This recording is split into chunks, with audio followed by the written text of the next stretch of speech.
very few people have the experience that I have. So I'm not Yeah. getting the job because I'm an expat. I'm getting the job because of the experience I have. Just happen to be an expat. I think a lot of companies, I've seen mine sites put in solar panels and wind turbines that will never be carbon neutral by the time the mine closes. You can be really good at your job and your manager may not like you. Staying with one company for your career is not necessarily a bad thing. Good decisions come from bad experience from bad Yeah. decisions. So I Yes. try not to regret anything. Obviously, I have some regrets and everybody does. But I don't think in my mining career I have a big regret. No. Hello tout le monde. Aujourd'hui, cet épisode est très spécial parce que je ne vais pas le faire en français. And guess what? I'll do it in English. So let's start from the beginning. Hey everyone, welcome back. Today's episode is a little different because we are switching things up and doing it in English. Why? Well, because my guest is Australian. And trust me, you don't want to miss this one. If you don't know, Australia is one of the biggest players in the mining world. In fact, Australia was the third largest gold producer in 2024. Pretty amazing, right? And here in West Africa, we all know how important Australia's role is in mining. That's why I'm so excited to welcome today's guest. He is a transformational leader, a mining specialist with over 25 years of experience, who has worked across more than 10 countries and on multiple commodities. But beyond his impressive career, he's also a fantastic human being and someone I'm blessed and lucky to call my friend. So get ready. We're going straight to the heart of mining and we just start just after the jingle.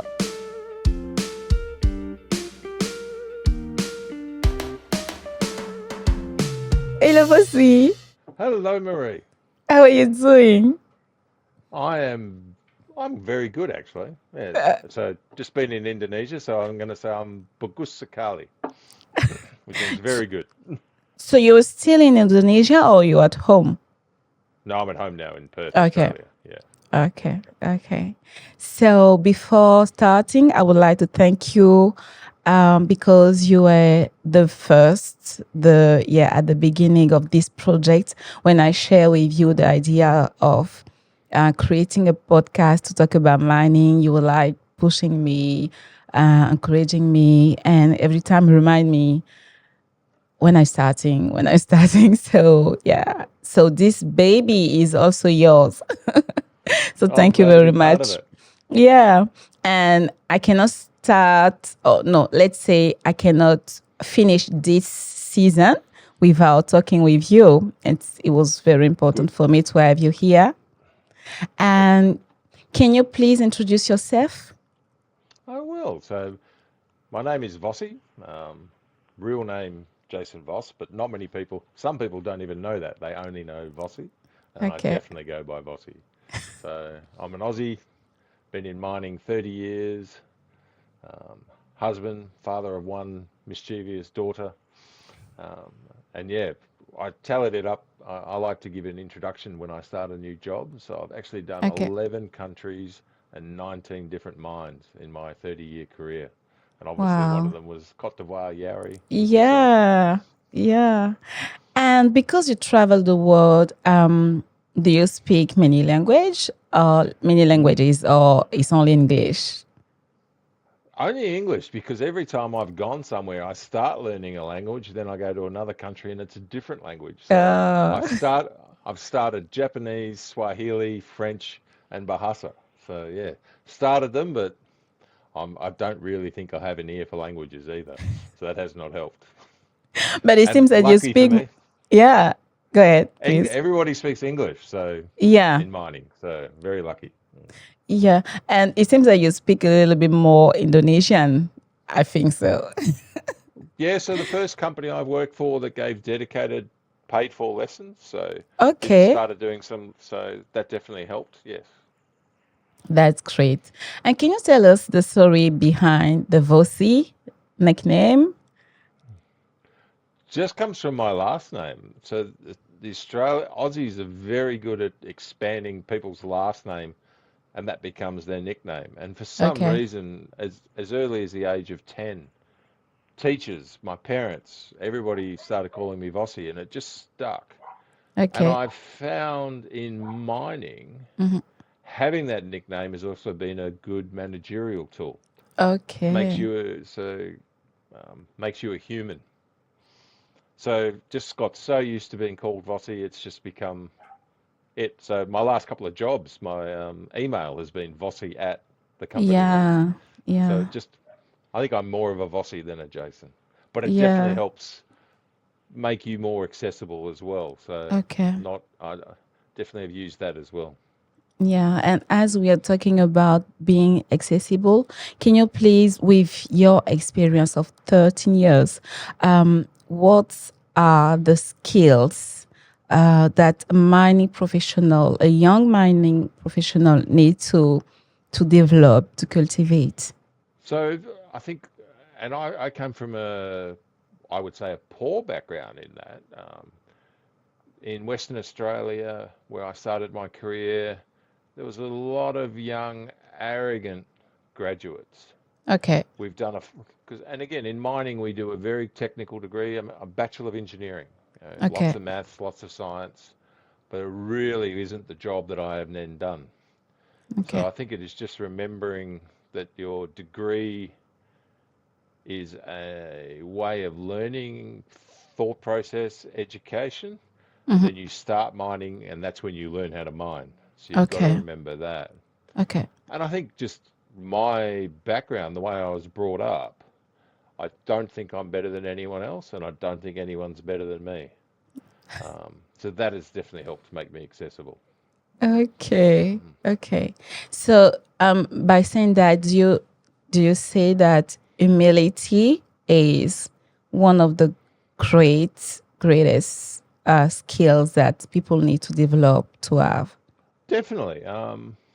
Don't be afraid to talk about your successes because there's only one person that's your salesman, and that's Okay, yourself. okay, But yeah, definitely humility is part of it. Um, but I think also just in a lot of cultures like Indonesia, it's very much focused on respect your elders and don't answer back, don't question. okay, Where okay, I've been exposed to so many cultures, I probably don't necessarily follow any. okay. So, and I try and take the best of all the different cultures I've worked with because every culture has its great part. Yeah. Um, but there's also parts that aren't so great. So in Hmm. Australia, not everything about Australians is great. Yeah. So I think getting that early expat experience and and also when I was young, luckily that we went on a lot of overseas holidays, so I was exposed to different cultures early. Definitely Hmm. think that helped. When you see different cultures and go in with that eyes wide open that as an expat, you're a guest. Okay. So pay attention to the different cultures and while it may be different to yours, it doesn't make it right or wrong. It's Yeah. obviously right for the country that you're in and you have to Mm. respect that. So I think Yeah. I've just been lucky that, yeah, so much exposure. Hmm. There might be some people that would listen to this and go, bullshit. I think most people would agree. Okay. So, let's talk about when you were younger and Yep. why did you choose mining? So interesting. I think I was very good at maths as Okay.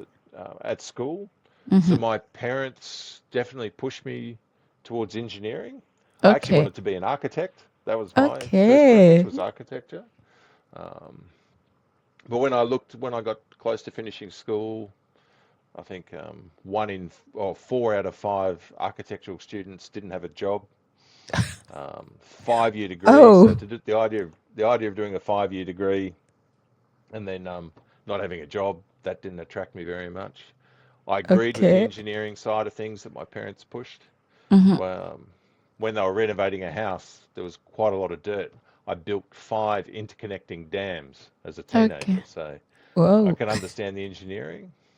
And I Okay. looked up back then, again, no smartphones, no Google, but I researched engineering in the World Book Encyclopedia. Okay. And it said mining engineering was the most creative form of engineering. Okay. And when I did a little bit more research, I could see that you could potentially travel the world with either oil and gas or mining. Fine. So I chose mining. And in some Okay. respects, a little bit of luck, Yeah. a little bit of parents pushing, and Yes. also where I grew up, my friends and I loved where I lived. But our view was if we were going to live where we grew up, we had to leave and come back. Mm-hmm. And the Kalgoorlie School of Mines was about as far away from home as I could get. It was 3,500 kilometres away from home.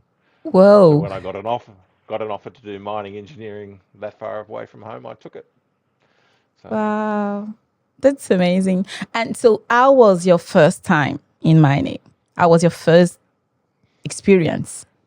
my first experience, so are you talking student time, university, or first No, job? no, no, the first job. Yeah, I'm talking about the first First job. job, very different to what engineers do these days. So Okay. I spent 2 years sampling on the side of drill rigs, doing dewatering, moving pipes and pumps. Basically spent 2 years in the Okay. pit, hands-on work. And when I got my second job, Mhm. they told me I had the job, they actually said I had the least experience of any of the engineers that they interviewed, but I was the only one that had spent all that time in the field, and that's Yeah, why I got more my practical. second job. Yeah. Yes. Yeah. Yeah. So do you think that this kind of let's say teaching or experience is better than just hiring an engineer and just giving, let's say, office task? I think it helps. I'm not convinced you need the 2 years, Hmm. but For sure. um, I spent a summer on a blast crew in 40 Yeah. degree heat. Yeah. So when I was doing blasting engineering, I understood what I was asking the workers in the field to Yeah, do. absolutely. Yeah. So I think it definitely helps having that practical side of understanding the Mm-hmm. conditions people have to deal with in the field. Absolutely. I don't regret a minute of it. I'm glad I did it. Glad I left after 2 years. But yeah, it definitely helped with that. Yes. And how many African countries do you work in? Oh, geez, how many of the 11? So that would be 8, I think. So Okay. South Africa, Namibia, Tanzania, DRC, Ghana, Mali, Guinea, Cote d'Ivoire. Wow, that's impressive. And so, what do you think that Africa need to do to upgrade, let's say like that, the engineers, the mining engineers, and in general, the mining professional skills? One thing I tell people is Africa is not Africa when Australians Okay, talk about Africa. Every okay, country is different.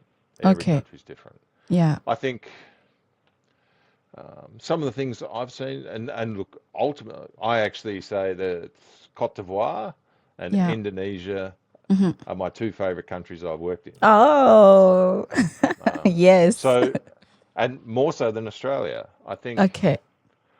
But one thing I see with engineers globally, um, get very focused on their own country, their own technology, their own innovation that's happening in their country. Okay. Mining is ultimately pretty simple. We turn big rocks into little rocks, and we can Yeah. get very focused on what is happening in our country and close our minds to what's Mm-hmm. happening elsewhere. So opening your mind to what's happening in the mining industry around the world. A mine is a mine. Okay. Each mine has its differences, its nuances, its different rock Yeah. strength. But Yes. ultimately, if you look at the mining trucks are not that different from the 1970s. Yeah, for sure. So opening your mind to the global mining industry, and as you and I were talking about before you started recording, it's a small industry. So Okay. getting some connections and opening your mind to what else is happening outside of your country, definitely. Okay. Okay. And I have a question related to the distance Hmm. when you are far from family. How do you manage it? Because from what you said, you work at the beginning in Australia, but then after you went on expatriation. So how do you manage the family? I think I think I'm a little bit lucky. I met my wife on a mine, so she was used to fly in, Ah, fly out. okay. Um, I think people get a little bit too focused on the time and the distance. Okay. Um, so my last job in Australia, I left home at 5 o'clock in the morning and didn't get home till 5 o'clock at night. Wow. And you only get the 2 days off because you're working Monday to Friday, and there was still phone calls to be done on the weekend. So there's an illusion in some respects that you're home. Yeah. When I've done my rosters, like 4 weeks on, 2 weeks off, and 6 weeks on, 3 weeks off. Mm-hmm. So my new roster is 6 weeks on, 3 weeks. That's three Mm-hmm. weeks at home. Mm-hmm. That's a huge amount of time to spend with your family. Um, Yeah. so I think people get focused on Monday to Friday being home every night, but are you home every night? And Yeah. if you are home, are you tired or are you engaging with your family? Yeah, that's So, true. but one thing definitely my family do is we talk every day. So make a phone call every day, and definitely with the technology today with WhatsApp, etc., that's a lot easier. Yes. Um, when I was when my daughter was young, I used Mm-hmm. to write her stories about the animals and the things that I saw in Africa. Mm-hmm. So I would get home and my daughter would want to know when I was going back to work so I could send her stories. So, Yeah. because I think that's definitely one thing. I think a lot of people focus on family and young children. Yes. One thing I've learned, and a lot of people my age agree with me, Mm-hmm. young children need their mum. Yes. They don't necessarily need their father. So my Okay. daughter, my daughter didn't miss me when she was 2, 3, 4, 5. Okay. Missed me when she was a teenager. That's when. Okay. So definitely kids when they're teenagers want their father around more. So Okay. targeting your career to be traveling when they're young and be home when they're teenagers, and intuitively I think people would think it's the opposite. Okay. But it's definitely just making sure you spend time talking to each other every day. And even before technology, when at my very first expat job, the Mm-hmm. company had set up to the cost of a local call in Australia to call back home. So Mm-hmm. there's Mm-hmm. always been ways of communicating. There's email as well. So, and then just make the most of the time when you are home. Don't go off fishing and golfing with your friends every day. So Yes. we've managed it well. But if you ask my wife, she also said she didn't marry a mining engineer to have me home every night. So I I guess. And so we talk about um sorry, expatriation. yeah, So what's your advice for the youngest generation who's starting expatriation? How they can have the full, let's say, experience, a good and full experience during expatriation? What are the advice that you can give them? I think there's a couple of things. One is definitely you are going to a new culture. So Okay. making sure you understand the culture that you're going into and be sensitive that it's going to be different to yours Okay. and you are the guest. Okay. Um, so pay attention to that and understand how to make things happen. So again, I look at my time in Cote d'Ivoire. Yeah. It took me quite a bit of time to convince my superintendent team to disagree with me because Okay. Ivorian culture was not to disagree with the manager. Now we Um, respect the manager. But again, I explained to them that by disagreeing with me is being respectful. And then when they do disagree with you, Hmm. I had to make sure I listened to everything they said and not react, even if I didn't like what they were saying. That's what you've Yeah, asked for. So you've got to be aware of exactly. that. And I think that's the key, right? Okay. You are going to a different culture. Make Okay. sure you understand it. And every country I've been to Hmm. is different, Hmm. very different. So Okay. Okay. And last question for there's a two series of questions. So last question for the yep. first series is now we talk about more ESG in mining in general in Yep. mining. So how do you see the way mining company are let's say, roll out the ESG strategy, do you think that this is the good way to do it, or there are some method that we need to improve? I think a lot of companies, I've seen mine sites put in solar panels and wind turbines that will never be carbon neutral by the time the mine closes. So they're getting Okay. rewarded for it because it's ESG is, Okay. and it's something we were not good as a mining industry. Okay. So I see a lot of window dressing, Okay. trying to appease shareholders. Okay. I think it's every mine needs to look at what they're doing, and their mine life. Again, why put in something that needs 10 years to be carbon neutral if you've got a 5-year mine life? Yeah. And I think there's so much focus on the carbon emissions, where for me, the environment and the social are the two keys. Okay. So Tujabukit Gold Mine, where I've just been working, Okay. it's one of them. I'm so proud of the environmental, the rehabilitation, the environmental focus, the work that's done there. Okay. Truly, truly a mine that is environmentally friendly.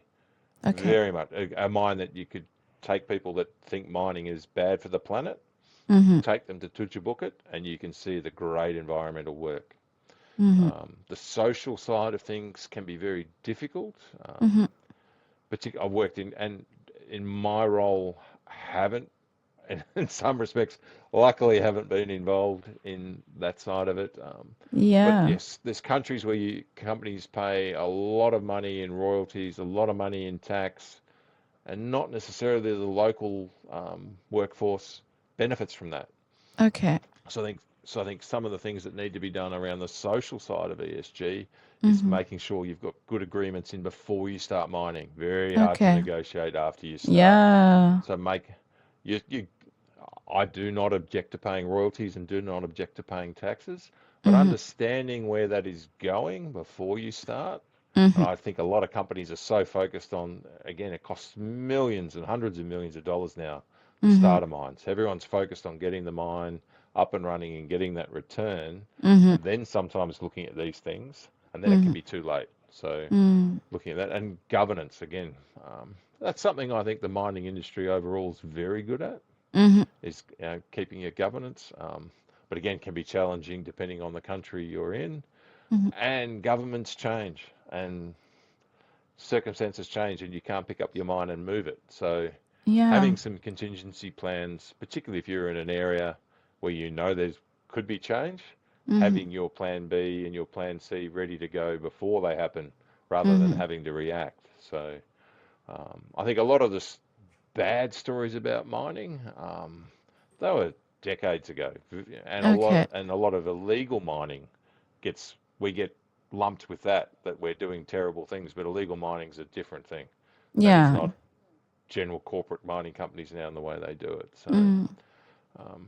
So I just hate to see window dressing and doing things just to say you're doing it, but actually, it's the company doesn't own the mine. The shareholders and the stakeholders own the mine. So wasting money, I don't like to see. I like to see more electrification, but again, that Okay. only makes sense when you've got a place like Yarrow with the hydropower. Yeah. That can work. So it's having a well thought out strategy that is going to go for the life of the mine, and every mine goes longer than they planned. So having that thought as well. Not sure if that answers your question well Yeah. or not. You say your thought, and that's good. And I like that. And let's go to the second series of questions that I've named. In French is en profondeur, and in English is dive deep. And what is the best advice that you receive at the beginning of your career and that you kept and you continue to respect and follow? One of the best pieces of advice I was given. You can be really good at your job, and your manager may not like you and may Oh, not reward you and not respect you. So I got told very early on, if at the end of the day you can look in the mirror and look at yourself and know you've done a good job, that's the most important thing. So Okay. be your own biggest fan and critic. Yeah. And I think also it's probably not something mining companies would like me to say, Yeah. but the only person that's going to look after you is yourself. Yeah. That's true. So mining companies, well, I don't think any company, Hmm. most companies generally don't look after you. You have to look Mm. after yourself. Yeah. So particularly with my career, I've had a lot of Mm-hmm. short-term jobs. Mm-hmm. People go, oh, you changed job. And it's like, well, yeah, I've also been made redundant twice. So Yeah. this happened. So, and I think the other bit of advice I would give people, staying with one company for your career is not necessarily a bad thing. Mm-hmm. Um, I've changed job a lot. And Mm-hmm. what that meant in the first 10 years is I got promoted quickly and Okay. changed jobs and got lots of experience. Okay. I would then say for the next 10 years, people were wary because I'd changed jobs. And people that had stayed with the one company so actually overtook me in advancement and title and experience. Then the next 10 years, so 20 to 30, I Mm. get a lot of phone calls and get jobs again because there's very few people with the breadth of experience that I've got. Yeah. But having that as a clear strategy, are you going to stay with a company Mm-hmm. or are you going to chase the experience and get the different Okay. and varied experience? So, Yeah. and both are solid strategies, but Yes. and understand where you want to go and what your strengths are. Mm-hmm. Um, I think I did a complex mind plan that took me 2 weeks to do. And I went, I need to get into management. I hate this stuff. Mm. So I was very focused early on in getting into management and getting into leadership. Um, Okay. so understanding, do you want to be a technical expert? And there's nothing Okay. wrong with that. Okay. Or be that people side of things. And most degrees I've seen in the mining industry are very short on that people management and leadership side of things. So Yes. working for a company where you get that training. So um, working for Rio Tinto and BHP was invaluable for me. I got so much leadership training with those two Mm-hmm. organizations. Yeah. So that's great. And the next question is, um, what was your best experience in the mining industry? I know that you have a lot of experience. Like when I say experience is like the best moment that you will keep in your mind and remind it and share it preciously. If you have one kind of moment that you think that you live during your career. Look, there is one moment that keeps coming back, and it's interesting because I'm very upfront with people that Cote d'Ivoire and Indonesia were my favorite countries to work in. Oh, But at Hidden Valley in Papua New Guinea, okay. um, when I joined there, the mining team was probably the worst performing team with regard to safety, absenteeism. We weren't hitting our production targets. Mm-hmm. So basically, and with particularly the help of my 2IC Wayne Patterson, Mm-hmm. we had like 7 pages on our action tracker, the Harmony action tracker of overdue actions. We fixed those. The management team was not doing their safety observations. We weren't doing our take fives as a team. So um, we started publishing my name and how many safety interactions I'd done, and then Mm-hmm. managers and superintendents and workforce. Mm-hmm. And we told the managers and superintendents, my Mm-hmm. name's up there, then Mm-hmm. we're going to add your name. So then we started, in a couple of months, I started putting every of my superintendent and managers' names and whether they'd done their safety job. Um, and in a case of 6 months, everyone talks about if you have that positive safety interaction, you'll get the production. Mm-hmm. Um, I've got a graph, and I wish I had it ready and we could show it on here, but it showed basically as our safety interactions and our positive safety interactions. So Mm-hmm. we called them FCCs. So it was basically focusing on doing safety interactions on the biggest risks as they went up, and our workforce then, because I was publishing the superintendents and managers results to the workforce started Okay. doing their take fives, and their safety interactions. So they went like that, our accidents went like that, and our Wow. production went like that. So everyone Okay. talks about that, and I was actually involved at Hidden Valley watching that happen, and it's real. As we positive safety indicators Yeah. occurred, our incidents reduced, and our production went up. It was I hold it as one of the greatest moments in my mining career, being part of that. Absolutely. Yeah. And what was the worst one? My worst one would be Hidden Valley Gold Mine as well, but different there. Okay. And again, it talks to culture. Is we had the Okay. very first COVID case in Papua Oh. New Guinea was one of our expats. Oh. And on Friday, the 20th of March 2020, the maintenance manager and I had to go and talk to 600 of the workforce because the Prime Minister went on television and told the country that the first COVID case in Papua New Guinea was at Hidden Valley Gold Mine and it was an expat, and the workforce was not happy. So that would be my worst experience. I really Okay. thought I was in trouble there Yeah. facing the workforce. Yeah. So best and worst at the same mine. Yeah. Wow. I can imagine that it was like, wow, what should I do? What should I say? Because the whole country is already about it, know about it, and now Well, the I whole need to. world was upset Yeah. about COVID. So yeah. So yes. Oh, okay. So another question is, who are the best people that you met during your experience, mining experience? Like, let's say two or three. I've had a couple of really good mentors, and particularly when I was younger, I called it my personal board. Okay. So I had a group of people I spoke to on a regular basis Okay. about my career and my future. Okay. So David Page would definitely be one. Okay. Vince Norton, Peter Church, Barry Parker, and Peter Stansfield. Definitely some of my had such an influence on me as a young Okay. engineer and manager and leader. So yeah, Okay. definitely those people. Absolutely. Okay. So are you continue to talk with them, to discuss with Um, them? some of them I've dropped off with, but others still. Oh, and Andrew Okay. Grubb, another one. Yeah, in touch with a few of them still. Yeah, absolutely. Yes. Okay. That's great. And one of the question is, what is the advice you would like to give to your daughter about being a human being in our time? Be a good Wow. human being in our time.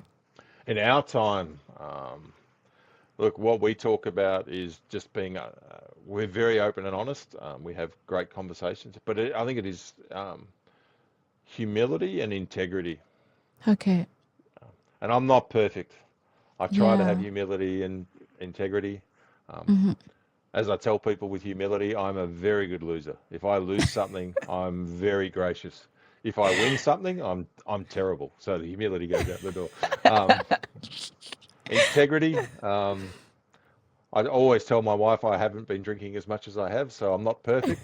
But having integrity, and I think now it's really scary trying to understand. We're so connected, like more connected than we've ever Yeah. been, Mm. but at the Mm. same time disconnected.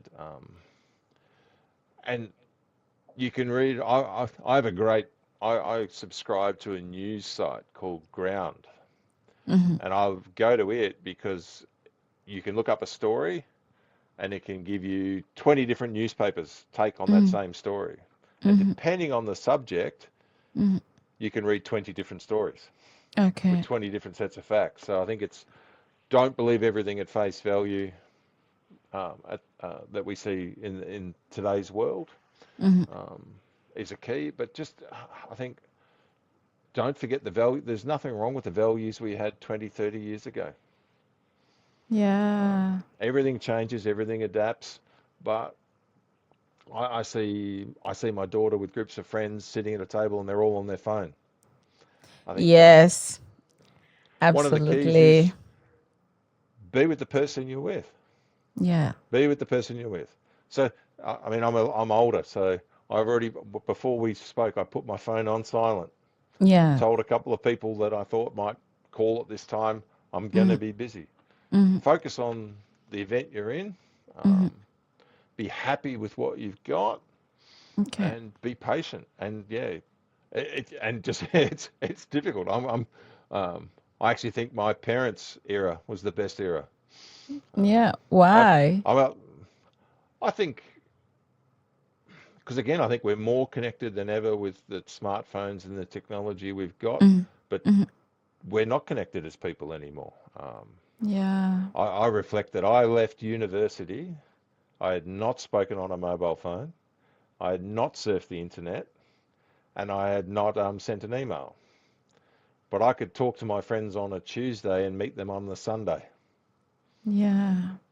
Um, and again, I know that I love this question, and I think I'm butchering it and doing a terrible job answering it. I think it's new is not always better. We need Mm-hmm. technology, and you can't put the genie back in the box. What we've got now is what we've got. Yeah. But just and I think be where you are and be with the people you're with. Could be the best advice I could give. Be with the people that yeah, that's true. And yeah, that's a great piece of advice. And yeah, for the next question, what is your biggest regret during your experience? Good decisions come from bad experience from bad Yeah. decisions. So I Yes. try not to regret anything. Obviously, I have some regrets, and everybody does. But I don't think in my mining career I have a big regret. No. Okay. Um, some of the reasons I do what I do come from some of the worst times I had in mining. Mm, Um, you learn more from the bad than the good. It's a yes. terrible, it's a terrible fact of life, but we learn more Yeah. from bad experiences than we do from good. Yes, So I don't that's think I have true. a big regret. I don't think I do. Okay. Okay. I have a question about what you're proud of, and you already share it Yep. with the story of Valley. One thing I'm proud of is this podcast. I'm Oh, well, I'm still in touch with people from yes. nearly every job I've ever worked. Yes. So to me, that is a sign that I must have done something right Yeah. because I made an impact on people all around the world, and I'm in touch with people from all around the Exactly. world. So that is, while it's not necessarily something you can categorize as production or safety, Mm-hmm. I categorize that as a leadership success. Yes, that's So true. Exactly. that's something else I'm very proud of. Yeah. I, And you I need, still yeah. me- I still mentor FWA. Yes. And you still mentor me also. Yeah. So, So yeah. that is everybody wants to get into management because generally being in management means you get more dollars. Yeah. I wanted to get into management because I wanted to be focused on people and to have people Wow. still in touch with me. I definitely wear that as a badge of honor. Right. Definitely wear that as a badge of honor. Wow. That's I got some great. people that are very glad I left, but I'm still in touch with people from around the world. That's I love that. I love that. Yeah. There's one question I was supposed to ask at the first during the first hmm theory, but what is leadership for you? Being you, Okay. I'm Vossie. Um, everything's orange. Everything's rhinos. Um, I'm blunt, but I'm consistent. Okay. So the Vossie you get today that you're happy with is the Vossie you get tomorrow that you're not happy with, but it's Yeah. consistent. So I think consistency is the key. Yes. And I think one thing people fail in leadership is having the difficult conversations. You've Mm, got to have them. And the earlier you have them, the less difficult they are. that's true. Um, so that's why I was talking about earlier is choose whether you want to get into management or Mm, choose whether you want to stay technical. Because if yeah. you're going to get into management, you have to have difficult conversations. And the higher you get up, and I had someone explain it to me when I first became a general manager, is you're not their friends anymore, Vossie. That's not the job Yeah. anymore. You still can be, but that's Mm. not the job. So, um, so again, being true to yourself. Are you a technical person or going to be a managerial person? So to me, Okay. leadership is a lot of people go into very, very complex definitions of leadership. When I'm asked Mm-hmm. that question in interviews, my answer is I'm a leader. And Yeah. the best way I can give you all the comments in the world, Mm-hmm. but people that have worked for me still talk to me. I'd actually rather Yes. give you their number. You can ask them what Vossie is as a leader, because Yeah. they'll tell you, not me. Mm. But Yeah. consistency is the key. Yeah. Be you and be consistent. Yeah. Yes. So, Vusi, this was the last question.